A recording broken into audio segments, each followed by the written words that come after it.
নজর রাখবো পরবর্তী খবরের দিকে। রাজ্য সরকার সহযোগিতা করছে না, তবুও এলাকায় উন্নয়নের জন্য তিনি দৃঢ় সংকল্পবদ্ধ। ওঙ্কার বাংলাকে জানালেন আসানসোল দক্ষিণের বিধায়ক অগ্নিমিত্রা পাল। তার এই মন্তব্য ঘিরে ইতিমধ্যে শুরু হয়েছে রাজনৈতিক তরজা। কি বলেছেন তিনি, শুনবো। বিগত 4.5 বছর ধরে রাজ্য সরকারের অসহযোগিতার সত্ত্বেও তিনি তার বিধানসভা কেন্দ্রে বিভিন্ন রকম উন্নয়নমূলক কাজ করেছেন বলে ওঙ্কার বাংলাকে জানালেন বিধায়ক অগ্নিমিত্রা পাল।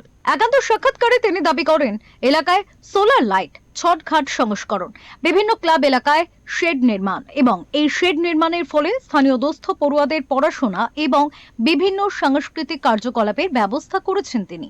কাজ তো অনেক করা হয়েছে, কিন্তু সেই কাজও তো যথেষ্ট নয়। কারণ 5 বছরে আপনি যদি মনে করেন, কত মানুষ আমার বিধানসভায় আছে যারা বাড়ি পায়নি, মাটির বাড়িতে থাকছে এই কনকনে ঠান্ডায়।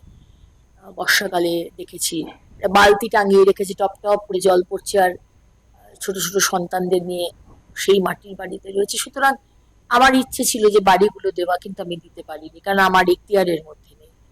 আজকের দিনেও আসানসোলের মতো একটা আরবান এলাকায়, গ্রামীণ এলাকাও রয়েছে, কিন্তু গ্রামীণ এলাকায় অনেক ফাঁকা জায়গা থাকে, কিন্তু আরবান এলাকাও যেখানে বাথরুম নেই, মহিলাদের বাথরুম করাটা অত্যন্ত অসুবিধাজনক এবং সেখানে শৌচালয় হওয়াটা খুব দরকার, সেখানে আমরা করতে পারিনি, কারণ সরকার চাইনি, মমতা ব্যানার্জি করতে দেয়নি। এরকম অনেক কাজ আছে, অনেক রাস্তা আছে যেগুলো খুব খারাপ অবস্থায় রয়েছে।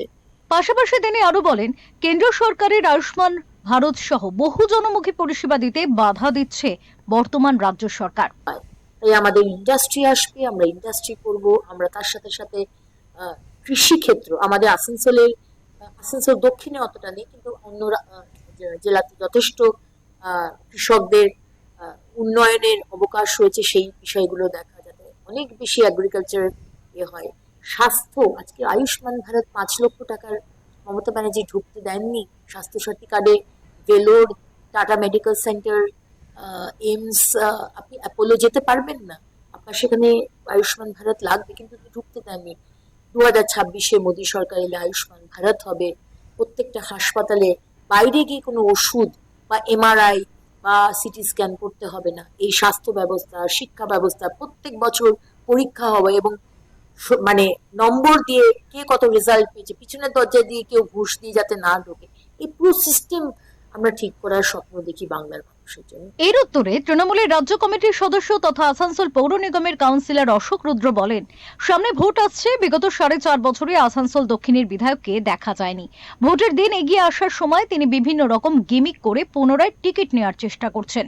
উনি যে কাজগুলো বলেছেন, একটা প্রথম কথা, এমএলএ ল্যাড থেকে প্রত্যেক বছর 75 লক্ষ টাকা পান।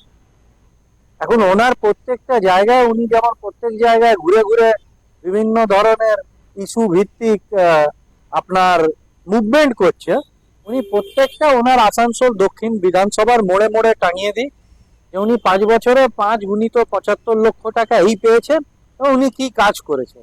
বাকি সবাই করতে পারছেন না, উনি দোষারোপ করছেন যে এই সরকারের জন্য করতে পারেনি। এটা কাজ না করতে পারার ব্যর্থতাকে ঢেকে দেওয়ার একটা প্রয়াস, আর কিছু। বিধানসভা নির্বাচনের আগে আসানসোল দক্ষিণ কেন্দ্র বিজেপি তৃণমূল তরজা তুঙ্গে। একদিকে যখন আসানসোল দক্ষিণ ধরে রাখতে মরিয়া বিজেপি, তখন এই আসনে ঘাসফুল ফোটাতে মরিয়া রাজ্যের শাসক দল। আসানসোল থেকে জয়ন্ত সাহা রিপোর্ট, ওঙ্কার বাংলা।